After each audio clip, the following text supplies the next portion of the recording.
Welcome to Missing the Magic, your husband and wife Disney duo. Michelle is the pixie dust optimist, cheering for warm churros and stunning fireworks. Joe is the grumpy realist, calling out lines and prices that miss the mark. We give credit where Disney makes magic and call them on it when they don't. From parks to cruises, films, and food, clear takes and sharp laughs await. Skip the fluff, keep the fun, and get tips for a smoother trip. Grab your ears, bring your backpack, and let's find the magic together.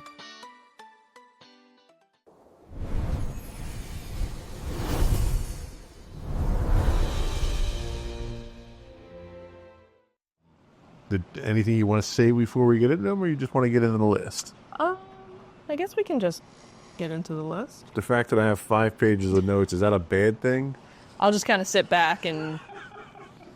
They might not want us back after this. Oh, and at the, during this recording, obviously this isn't going to air for a couple of weeks. Right. It happens to be the weekend before Christmas, and we are at the tail end of Hanukkah, so... Yes. The attire. You've been Hanukkah-fied. Yes. So, anyway, happy Hanukkah and Merry Christmas and happy holidays to everyone, since we're going to be 4 weeks late. Right. So Happy New Year. That too. Yeah. All right. So the first concern or first issue I had actually was with the feedback process. Mm-hmm. So the last day that you are on the cruise, they give you an invitation through the app to fill out a survey. Correct. So the problem I have with that is only one person can fill it out because it's per room. Correct. Which is unfortunate because you had a very different experience than I did. Mm-hmm.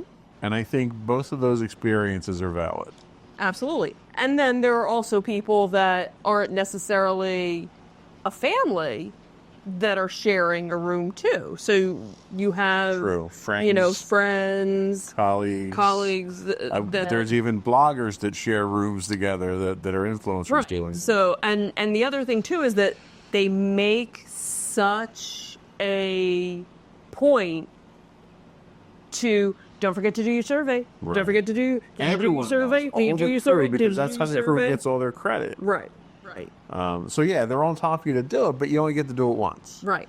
And you have to do it while you're still on the ship. Because you have to be on the network to do it. Right, because once you get off the ship, you don't have any access to it anymore. Right. So much to my surprise, I didn't have the ability to do that. I had to go digging around for a bit, but I did find an email address, which we'll include in the show notes when we post it, where I could send an email. Mm-hmm. And I did, and I sent a very long manifesto of complaints to them. And to their credit, they reached out several times to try to talk to me about it, but I was never able to finally schedule a time with them. Right. Might want to just reach out to them. I'll try it again one more time. Yeah. Because they apologized at the end. They're like, "Oh, we're terribly sorry that you didn't have a good time." And like the last line in my email was, we had a great time despite all this. Right.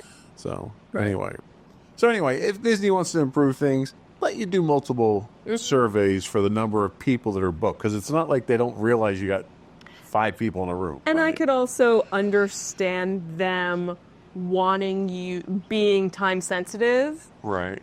Because think about it. If you were to go back now and do a survey, would you remember everything? Would you remember the people? Would you remember everybody's names? And yeah, we took notes, so I would remember them. Okay, you would. But not everybody. I try not to complain without having some right, but not everybody does. So I'm just trying to play devil's advocate and say I could understand why they don't want you. Such a Disney apologist. To wait. You really are. Not always. But they should also, if you didn't fill it out online, at least still give you... They're not even giving me the opportunity to fill it out because you've already done it, and that annoyed me. That I completely understand. Especially if they know you're on the app. That you have your account, I have my account. Well, and it's not like they we're married sharing. you to the app. You couldn't do anything without the app, so they need to improve that. Yeah. The other one is one that we've complained through this entire series, and that is overcrowding and lines. Right. Now, it's not nearly as bad, was not nearly as bad as going to the parks, where Disney makes waiting in line an attraction. It's so bad. True. But there was no reason for us to have to wait in that ridiculously long line to go see the show. Right. Assign people show times. You assign them dinner times. Assign me a show time. Right. Make sure everyone gets a chance to see the show. And if you have additional showings at the end, then anybody that wants can go back and see them again. Right. It was a 7-day cruise. Each show was once. Right. Yeah, they never repeated any of the shows. So if you didn't see it, that's an issue. I mean, you could certainly. Well, that was even for the one show. Weren't we on Castaway? Yes. And they did a matinee, and the one of our table mates, they actually went to the show that night, and they said there was hardly anybody there because obviously the majority of the people were on the island.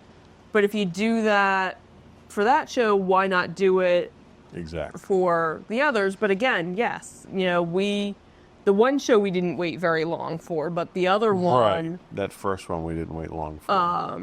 The Moana show, we didn't wait terribly long, but it just took a while for everybody to get in and the seating and you can control the crowding too. You don't want every showing to be elbow to elbow filled with people. Right. The stadiums, the theater was hot. You had all those bodies in there. Right. We've already talked about, and it's probably in here somewhere, but you've got dead spaces in the theater where if you're not packing them in shoulder to shoulder, you can work around those things. Right.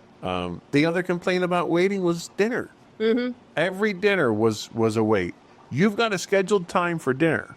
I should be able to show up within 15, 20 minutes of that time and sit down. Why are you making all these people line up outside your restaurant when they could be? Granted, you might not be ready to start serving. You might not have all your staff there because they may have other assignments.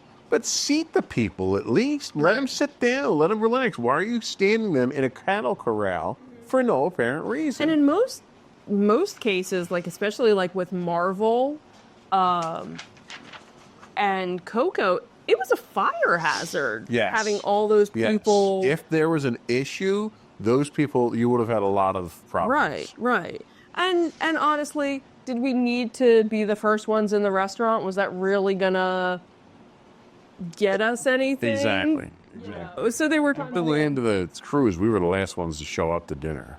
We were also the last ones to leave. But that I felt bad because there were other people eating after us, so they did kind of need us to True. leave. So, yeah. So the port excursion, the one day we did St. Thomas, and it's the tropics. It's hot. Right. The sun was out. The sun was beating down. We were exhausted. I almost had heat exhaustion. I don't want to say I had it, but I was very close to it. I was certainly dehydrated. And we get back to the ship, and you have to go through security to get back onto the ship. Well, they have security set up in the comfortable, shaded, air-conditioned portion of the ship where the disembarkation happens, but all the people were lined up outside the ship. Right. In the heat. They didn't have cold towels for you. They didn't have fans for you. They didn't have anything. Did have cold towels. They just didn't come out until later because you went. They didn't for us. Well, for me. you went on this ship because I didn't go back. Okay, so they put them That's out. what I'm saying. That's what. My point is, they didn't have it when I was standing in the sun, dehydrated. Right. That they should have had that stuff ready within an hour of. Or they should have done what they did at Castaway Cay. They should have set it up so the lines, or a majority of those lines, were winding through the inside where it was air conditioned. Again, there was no reason to have those people standing outside. Yeah, I get it. So that actually prevented me from going on that partially prevented me from going on the next excursion because I could not recover from that heat at that time. Right. So we touched on the theater already. There were complaints that the theater was overcrowded, not just from us. Other people said the same thing. The seats were uncomfortable. They were not. So I'm a large person. In case you can't tell, I'm a large person. So if nothing else, you're going to get a perspective on this cruise for large people and people with mobility issues. And they are not mobility friendly.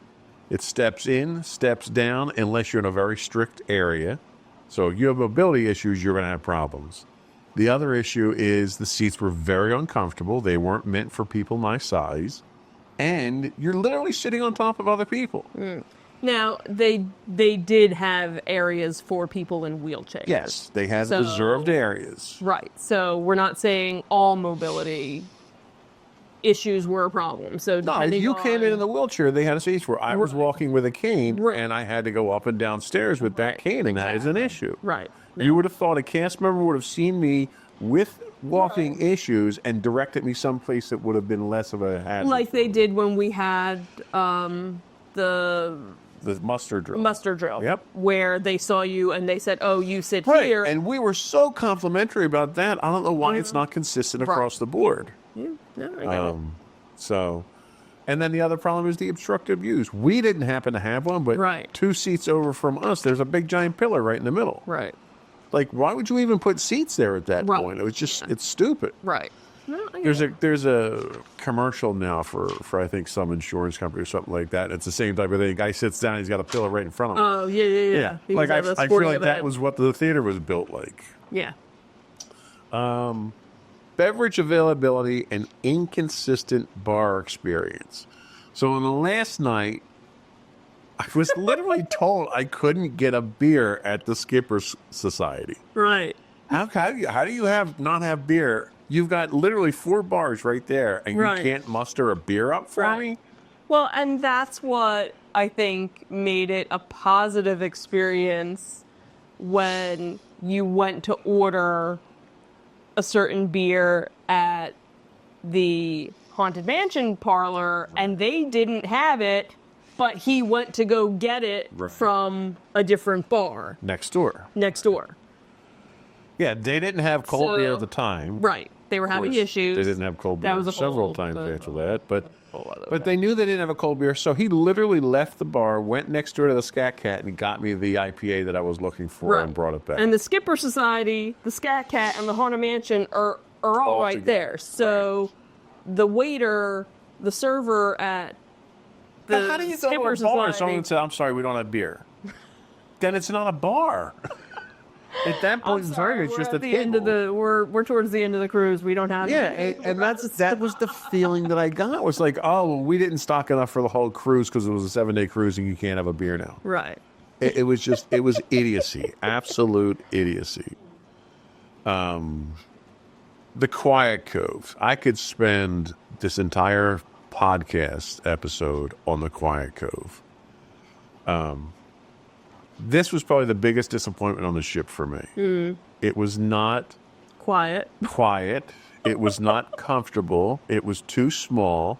They had one hot tub that had very little shade and was constantly packed, so it was like people soup. Was like off to the side. And that's the problem. So the Quiet Cove itself is just in a horseshoe shaped around the back of the ship. Mm-hmm. There's no space really for anything. Right. Unlike the Quiet Coves on the older ships where you literally have the entire deck to yourself. Right. Which is why we booked our next one on the Fantasy so we can actually enjoy so we're it. looking forward to seeing the differences there, for sure. It pushes up against to where the Aquamouse is. So the one whole side of the ship where you can sit and relax.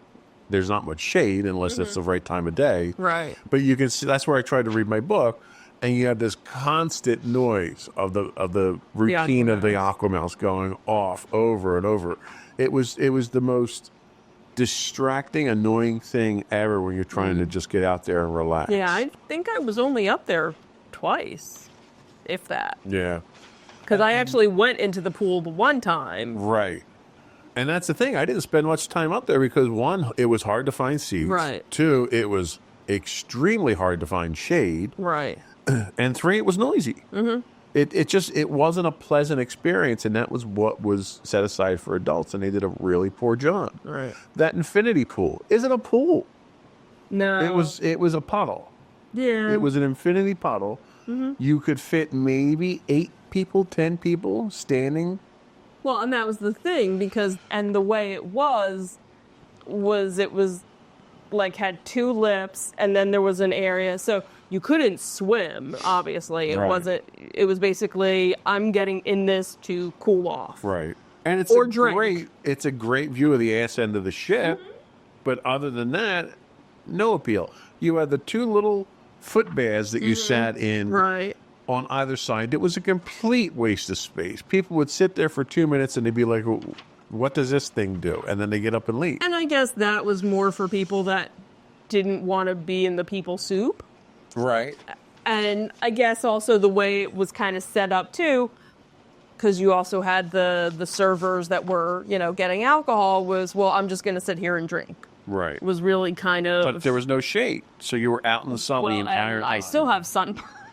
Yeah, you were out. My tan the line entire is still from that. So it was not the peaceful adult kid-free environment that there was no kids unless you were sitting over by the hockey announcing you had to listen to them. Yeah, it was just the adults, but it wasn't comfortable. It wasn't. Yeah, if you wanted to relaxing. sit and read a book, you had to have earbuds in or something. Right, which kind of defeats the purpose of a quiet code. Right. At that point, just stay in your room or stay on your veranda. Right. Number 7, we've bitched about this through this entire series, and that's the elevators and the overall layout and accessibility of the ship itself. They only have 2 elevator banks, which is remarkable because you literally double the number of people in a ship from 2,000 to 4,000. Right. You went from 3 elevator shafts to 2. I don't know who did the math on that one, but they need to rethink their math. Yeah. One elevator was pretty much out of service at the aft bank of elevators the entire time. It was a different elevator shaft every day that they were doing that. And so yeah, I never noticed that. So that made it more difficult. When we tried to get off the ship to go on the excursion to St. Thomas, we had to take the stairs because if we had waited for the elevator, we would have missed it. It would have been 2 hours. It was terrible. And then they had a listing in the elevator that the elevator capacity was 20 people. 20 people, and we would have like 10, and we'd be like, okay, where are the others? 20? If you all lay down and we stack you like cordwood, we might get 20 in, but you're going to get real familiar with your neighbors. Yeah, and everybody joked about that. Yeah, that was kind of funny. The other one, number 8, was communications issues. So it wasn't even a lack of communication, it was miscommunication in some cases. Yeah. For instance, when we were at Castaway Cay, they basically said, the night before at the one event, they said, nobody get off the ship until we give you the okay, because we have to get our crew off and we have to get supplies and blah, blah, blah. Okay, no problem. So we're waiting and waiting, and we're sitting on our veranda. We have a view of Castaway Cay, and we see all these people filing off. No announcement came. So we decided, all right, well, let's just go down there and we'll get in line. And they're already letting people off the ship. Right. It's like, when are you going to make that announcement? We wasted almost an hour waiting for them to make that announcement. Yeah, where we could have gotten off the ship. We could have gotten photos. Right. Which ticked me off. And I'm the type of person, I hate when people waste my time. My time to me is extremely valuable. When you waste it, that's unacceptable to me. We were told repeatedly that you needed to bring your government ID with you for your port excursions. Not once did they ask for it. Nope. Why would you have me chance taking that with me and potentially losing it on the island if you don't need it? Right. If you want to hold it for me, I'll come in, you hold my thing, you line it up to my keys of the World Pass, and then you give it back to me when I get on, that's fine. Right. But I don't want a chance losing my passport in a foreign country like that. Right. But on the flip side, it was good that I didn't need it, that having just my Magic Band was able to access their system and they could verify that it was me. Right. But I do agree, they made such an emphasis on making sure you had it, and that was the only time it ever came out of the safe. Right. for us. Right. Other than that, it stayed in the room. We never walked And it around should have with never come out of the safe. There was no right. reason for it to come out of the Right. safe. Yeah, I agree. Castaway Key. All right, so I don't have a lot of complaints about Castaway Key. The first one is you didn't have enough time on the island. We had, I think, 5 hours on the island. 1 hour was wasted waiting to get off the boat. So we had 4 hours on the island. Right. It takes you about 20 minutes to get from the island to any part of the beach or island that you want to enjoy because of the long walk and trying to get on a tram and whatever. Right. So we had basically 3.5 hours at best for it, which to me is not enough. By the time we finally got comfortable in what we were doing and sat down, we didn't have time to really even get a drink. We spent a little bit of time in the water, and then we went out to Serenity Bay, and there was barely enough time to get one drink. You could have, because Earl and Tracy. They got a drink. A drink. Yeah, well. That's my point. Okay. One drink. Okay. You know? There's no reason you shouldn't have had more time on that island.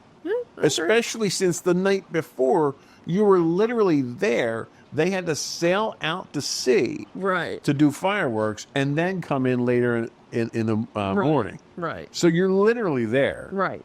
It wasn't like we had a lot of travel time to get there. Like, there's no reason we could have been on that island starting at 8 o'clock in the morning. No. I understand. What else? Sitting and waiting for the tram. Yeah. They need more shade where the trams are, that's for sure. And you know it's always tropical. Right. It's not like it's seasonal. It's not like the weather changes, right? So why not build? And granted, yes, they are. And this was another complaint of ours, because obviously when the island first came into being, the ships that were coming there were only for 2,000 people. Right. Now you have 4,000 people, and they are finally making improvements to the island for the capacity increase, but they should have been doing that because these larger ships have been around for a while now. And they're only getting bigger. And they're only getting bigger, so. So dining, right? I have to be honest, I am not a fan of rotational dining. I do not like being told where I have to eat and what I have to eat. They have limited menus, and the menus rotate. So if I find something, we basically ate at every restaurant at least twice. We ate at Coco's 3 times. Right. If I find something the first night that I like, I can't get it the next night because they changed the menus. Right. Which is idiotic. Give me restaurant choices and let me make the choices. Don't tell me what time I have to eat. Don't tell me where I have to eat. Treat it like it's a regular restaurant. Let me go where I want to eat that night. I was not a fan of Coco's, and we got stuck there 3 times. Just not the kind of food that I like. Right. So I did not like that. I also didn't like the fact, and this is number 11 here, I did not like the fact that they didn't have an adults-only dining. If it's not an adults-only sitting, at least give me an adults-only section where I don't necessarily have to worry about the kids. Now, I was going to say. For us, it worked out well because of my little buddy Duncan. Right. If it wasn't for Duncan, I would have been completely turned off having kids around, because you had kids at one point in time ran in front of one of the waitresses, forced her to drop the tray. You got kids behind you screaming. You got kids off to the side running around. Right. We were blessed to have Duncan and his family with us because they were the most well-behaved kids there. Right. I've said this before. Total kudos to the parents for raising their kids right. It's a shame other people didn't have the same wherewithal. And excuse me, and I don't know if this would have been different for us. We also did the first dining. Correct. So and that's what a lot of people said. Later dining, you have less kids. Right. So for us, it might have been a completely different, But the dining rooms are large enough that you could have, instead of a smoking section, there's the adult section. No kids are going to sit over there. Right. I could totally see, but I guess, it probably also depends, because not every cruise has the same amount of kids. Right.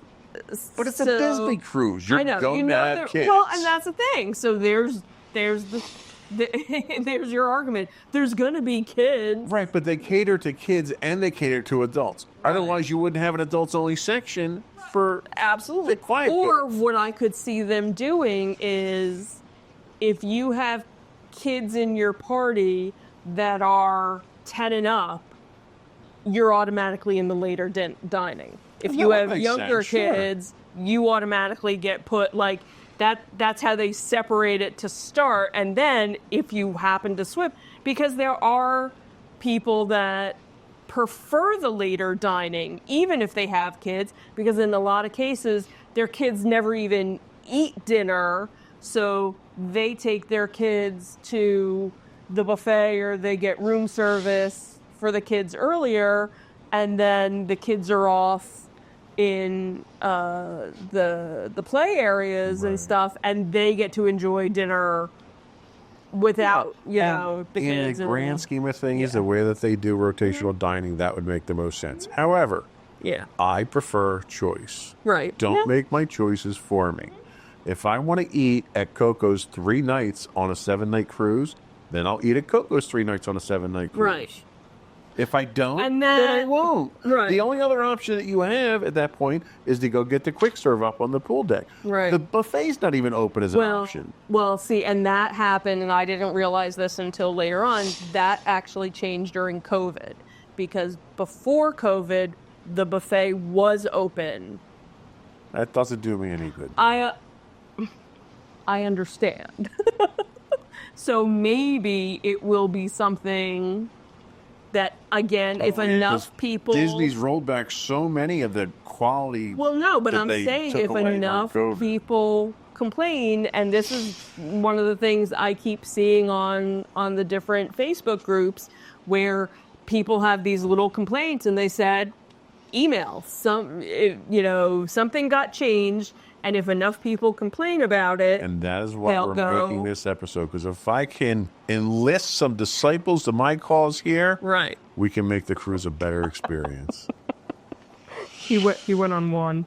He's gone on one, and he's already. All right, we're going to go on another one. Yes. They're still getting my money. Yep.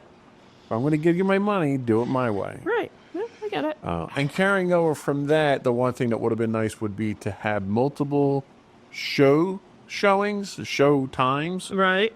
But have adult-only show times. Because that one time that we were packed in there for the Barana show, you had screaming kids, you had kids over here with a snuffy nose, kid over here sneezing. I don't need that, man. I don't need to be sitting around surrounded by Petri dishes. Give me a showing where it's just adults. Give me one. That's all. You're such a Disney adult now. Anyway.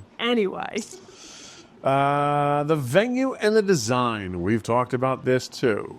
Too small. Too many things and too small. Right. They wanted to have so many of these unique little places that they had so many unique little places that you couldn't fit more than 5 people in. Like, I understand the theming. I understand the need to provide variety, especially on a 7-night cruise. You don't want to keep going to the same place unless it's a haunted mansion. But no idea what he's talking about. In doing what they did, the way they utilized that space was terrible. The haunted mansion was too small. Scat Cat probably was too big because I never saw it packed. No, I did, because the one night, I don't remember if you were already in there or something. We went in and there was no place to sit. They didn't have enough seating on the one side. I don't know if there was anything towards the other side, but I think we went in, we looked, and we left. So, well, Skipper Society was too small and too open.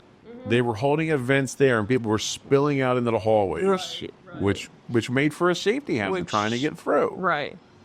I wonder. See, again, like Sarabe's was much bigger, could hold more people.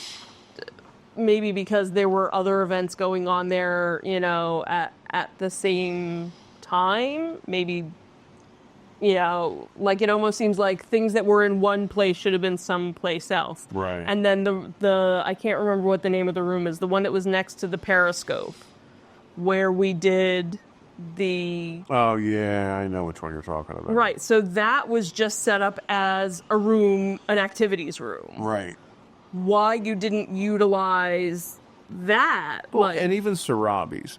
Every event at Sarabi's, you had people downstairs and upstairs. Right. Upstairs was tough because the views weren't that good. Right. What they should have done was, instead of splitting it into a double deck, had 2 rooms at that spot using it the same way. Right. Because you would have been able to fit more people in there and you wouldn't have had any obstructions to the views. Right.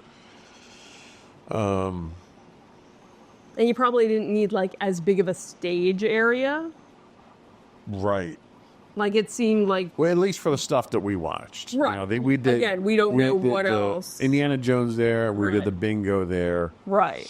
So you could have fit more people Yeah. if you had Yeah. had done it differently. So that's all the cons that I had. Mm-hmm.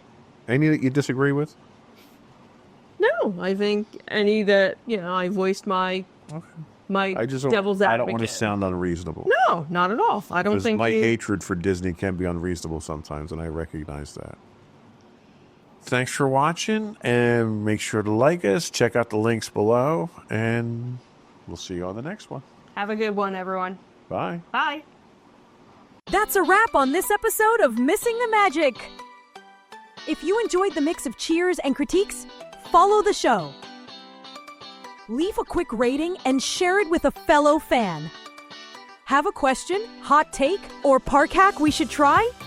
Send it our way at comments@insightsintothings.com. Or call it and leave us a voicemail at 856-403-8788. Thanks for listening, and thanks to Disney for the memories worth talking about.